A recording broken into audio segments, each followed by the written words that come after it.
জানো তো বন্ধুরা, আজকের দিনটা অন্য দিনের তুলনায় একটু স্পেশাল, একটু অন্যরকম। হাজারো কষ্টের মধ্যে কিন্তু আজকে একটু আনন্দ লাগছে, কারণ আজকে আমাদের বাড়ির মানুষ বাড়িতে আসবে। ভোর 4টে বাড়ি থেকে বেরিয়েছি আমি আর তোমাদের দাদা। 5টার মধ্যে স্টেশনে চলে এসেছি। এটা হলো আগরতলা রয়্যাল স্টেশন, তো বাদারঘাট আর কি। ওই যে দেখো তোমাদের দাদা গিয়ে বাবাকে নিয়ে আসছে, মানে আমার শ্বশুর মশাইকে। অনেক আগে থেকেই এখানে বসেছিল আর কি। এই যে দেখো অনেক দিন পর বাবা আসলো বাড়িতে। আরও দুজন আসার কথা ছিল কিন্তু ওরা আসতে পারেনি। কিন্তু অনেক দিন পর দেখবে একটা বাড়ির মানুষ বাড়িতে আসলে একটা আলাদাই ভালো লাগে।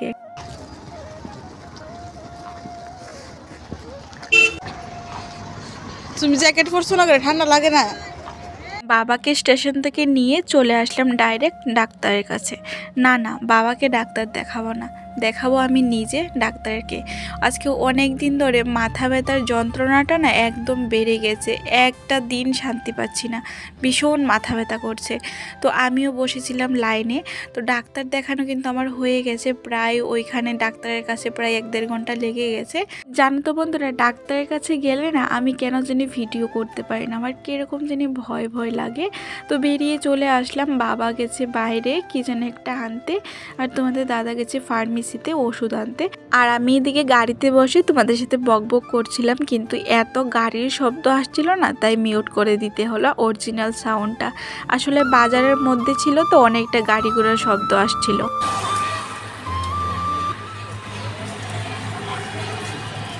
বাড়িতে আসার মাঝখানে আবার একটু দাঁড় করিয়েছিল। এই যে দেখো অনেক মানুষ কিন্তু ফুল বিক্রি করছিল পূজার জন্য। তো এখানে তোমাদের দাদা গিয়েছিল পলাশ পাতা কেনার জন্য আর কি। ভাইয়ের যেহেতু মহাযজ্ঞের কাজটা চলে আসছে, পলাশ পাতা প্রায় 1000-1500 লাগবে আর কি। তো আমরা অনেক খুঁজেছিলাম, মানে কোনো দিকে খুঁজে পাইনি, সেজন্য বাধ্য হয়ে ওনাদের কাছ থেকে কিন্তু কিনতে গিয়েছিল। তো তারপর যোগাযোগ করা হলো যে কাজটা নাকি পিছানো হয়েছে। তো সেজন্য আজকে আর কিনা হয়নি, যখন কাজ হবে আর কি আবার তখন কিনে আনা হবে। বাড়িতে এসে একটু রেস্ট করলাম, যেহেতু সকালবেলা বেরিয়েছি সেই ভোর 4টায়। একটু রেস্ট করে খাওয়া দাওয়া করে কিন্তু সংসারের কাজে লেগে পড়লাম।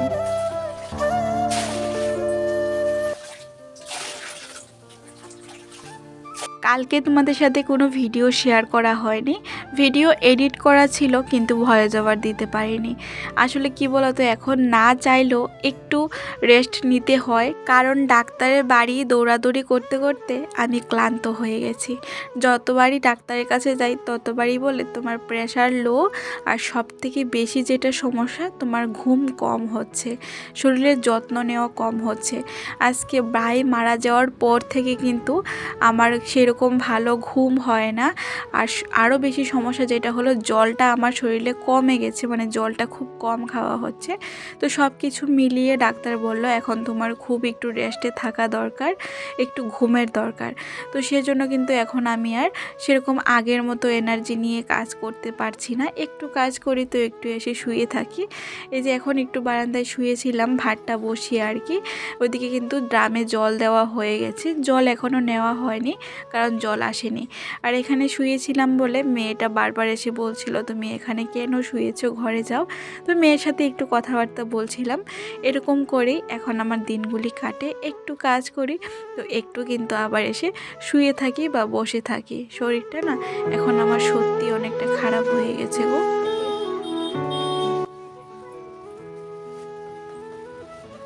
আমার পরিবারের নতুন বন্ধু, পুরনো বন্ধু, তোমাদের সবার কাছে আমার একটা ছোট্ট অনুরোধ কিন্তু সব সময় থেকে যাবে।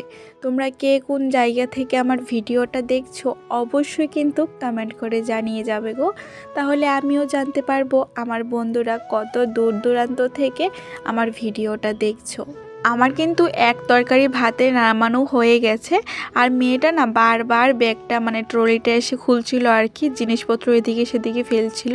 তাই কিন্তু আমি ভাবলাম চলো দেখি এটার মধ্যে কি আছে, আর যেগুলি না রাখার আর কি এগুলিকে গুছিয়ে রাখি জায়গায় জায়গায়।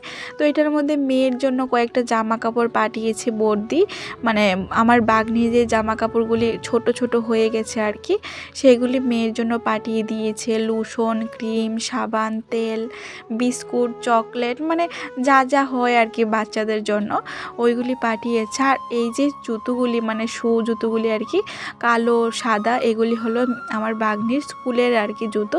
তো মেয়েটাকে যেহেতু এখন স্কুলে ভর্তি করিয়েছি, আমার মেয়েরও কিন্তু এরকম সাদা আর কালো জুতা লাগবে আর কি। তো বর্দি বলেছে আমাদের কাছে আছে একদম নতুন নতুন, তোমার আর কিনতে হবে না পিউর জন্য। তো সমস্ত জুতা কিন্তু পাঠিয়ে দিয়েছে। এখানে কালো আর সাদা জুতো মিলিয়ে কিন্তু প্রায় 8-9 জোড়া জুতা আর কি।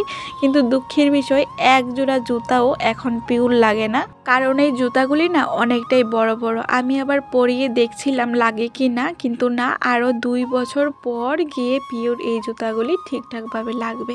তো মেয়েটা এখানে ছড়ানো ছিটানো করে রাখছিল, তাই আমি কিন্তু যেগুলি রাখার আমাদের আর কি ঘরে মেয়ের সেগুলিকে একটা ভেগে নিয়ে নিচ্ছে, আর যেগুলি বাবার সেগুলিকে আলাদা করে নিয়ে নেব।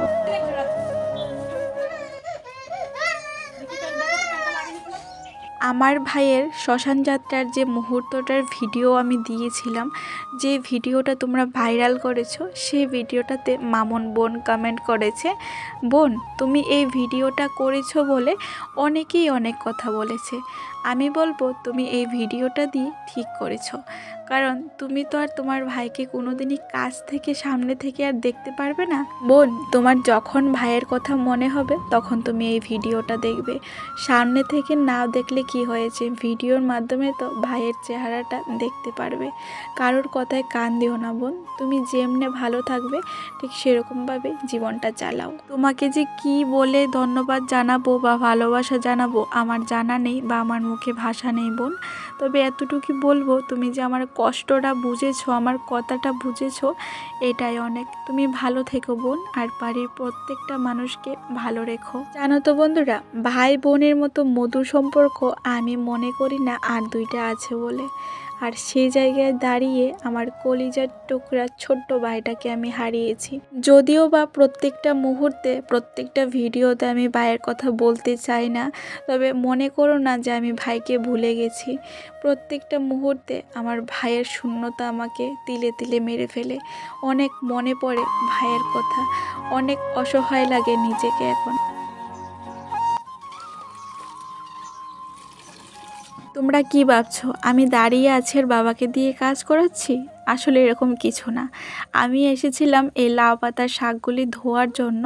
বাবুকে দেখছিলাম জল নিচ্ছিল, তাই আমি শাকগুলি ধুয়ে নিচ্ছিলাম। আমাকে বলছে তুমি দাঁড়িয়ে জলটা দেখো, আমি শাকগুলি ধুয়ে দিই। এই ঘটনা যে নতুন আমার সাথে হয়েছে তা কিন্তু নয়। আজ থেকে বাবা যতদিন বাড়িতে থাকবে ততদিন ঠিক এরকমটাই করবে। আমি যে কাজটাই করতে যাই না কিন্তু বাবা কিন্তু এসে আমার সাথেই দাঁড়িয়ে থাকবে আর চেষ্টা করবে আমার হাত থেকে কাজটা কেড়ে নিয়ে করে নিতে।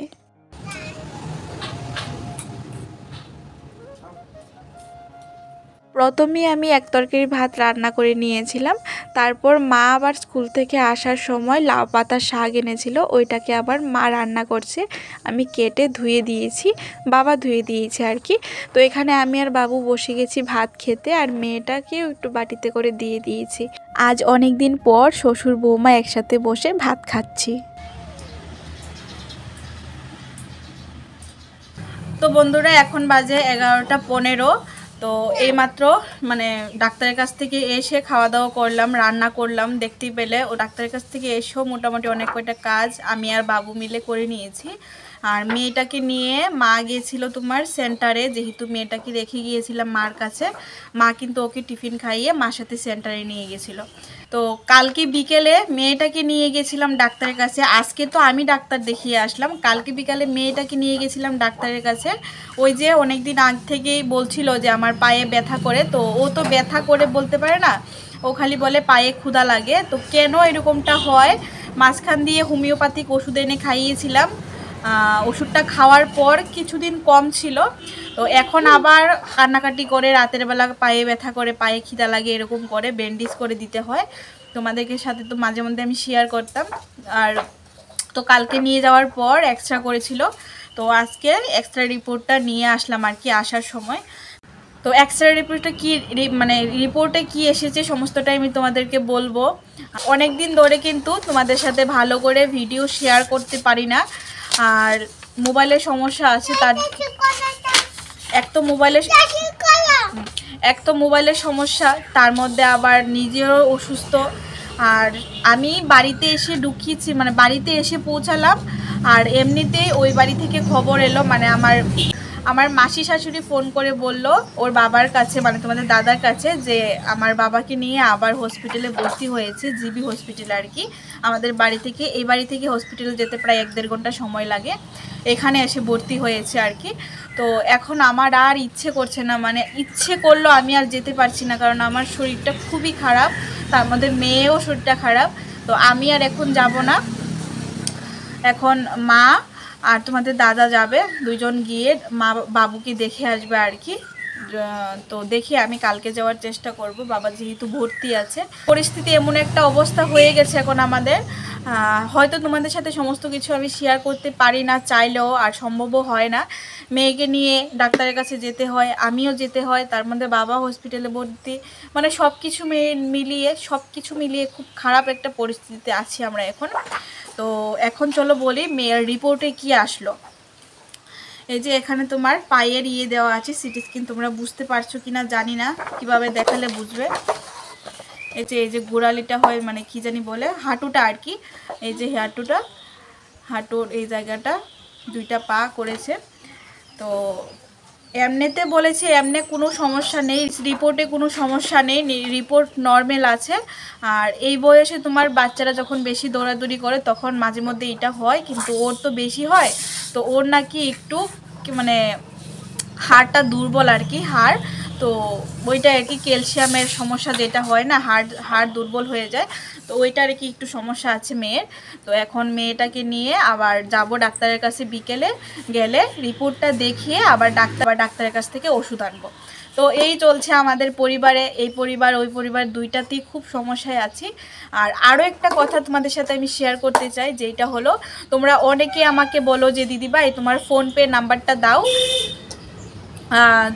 আমরা ফোনপে নাম্বারটা দাও, আমরা কিছু সাহায্য করব।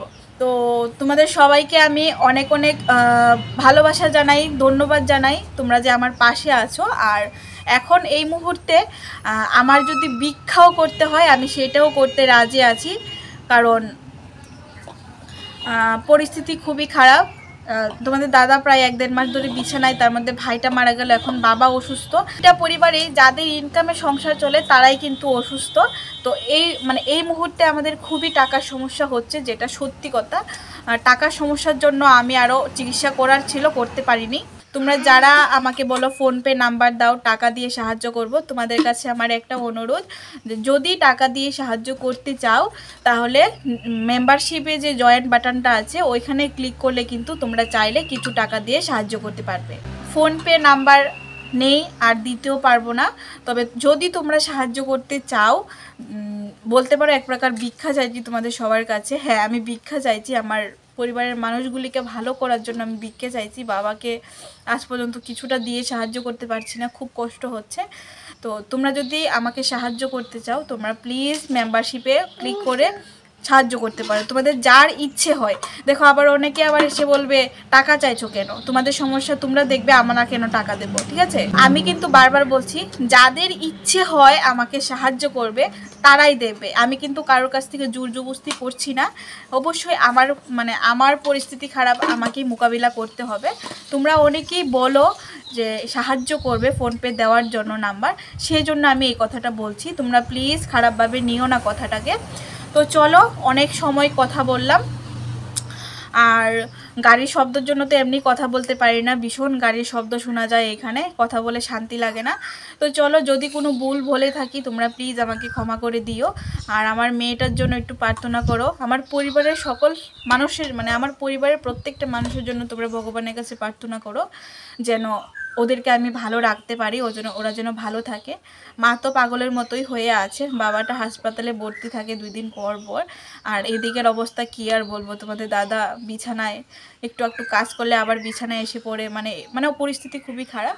তো এটাই বলবো, সবাই সবার ভগবানের কাছে একটু প্রার্থনা করো যেন আমার পরিবারের প্রত্যেকটা মানুষ ভালো থাকে, আর আমি যেন শক্ত হয়ে পরিবারের সবাইকে ভালো রাখতে পারি। তো চলো আজকে আর কোনো ভিডিও বানাবো না বন্ধুরা, কারণ একটু বাদে আবার চলে যাব ডাক্তারের কাছে মেয়েটাকে নিয়ে। আর ডাক্তারের কাছে গেলে তো আমি একদমই ভিডিও করতে পারি না, এটা আমার কাছেও ভালো লাগে না। তো চলো আজকের ভিডিওটা এখানে শেষ করি। জানি ভিডিওটা অনেকটা ছোট হয়েছে, তোমরা প্লিজ আমার পাশে থেকো, তোমাদের কাছে আমার হাত জোর করে অনুরোধ, তোমরা প্লিজ আমার পাশে থেকো। আর যারা সাহায্য করতে যাও প্লিজ আমার পাশে থেকো, একটু সাহায্য করো। অনেকটা ভয় লাগছে, ভাইয়ের মতো না, বাবাটাকেও হারিয়ে ফেলি।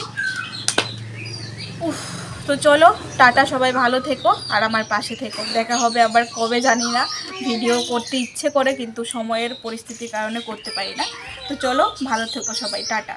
দুপুরের পর থেকে তো তোমাদের সাথে আর কিছু শেয়ার করা হয়নি। বিকেলে ডাক্তারের কাছে গিয়ে রিপোর্টটা দেখানোর পর 15 দিনের ওষুধ দিয়েছে। এই যে দেখো রাতের বেলা আবার কান্নাকাটি শুরু করে দিয়েছে, ওর হাতে পায়ে নাকি ভীষণ ব্যথা করছে। তো এখানে কিন্তু মলম দিয়েছিল, মলমটাকে দিয়ে মালিশ করে ব্যান্ডেজ করে দিয়েছি, কান্নাকাটি করে ঘুমিয়ে গেছে। এখন বাজে প্রায় ওই 10:30 কি 11টার মতো। জানো তো বন্ধুরা, দেখতে অনেকটা কষ্ট লাগে এই চঞ্চল মেয়েটাকে যখন এভাবে হাত পা বেঁধে ঘুম পাড়াতে হয়।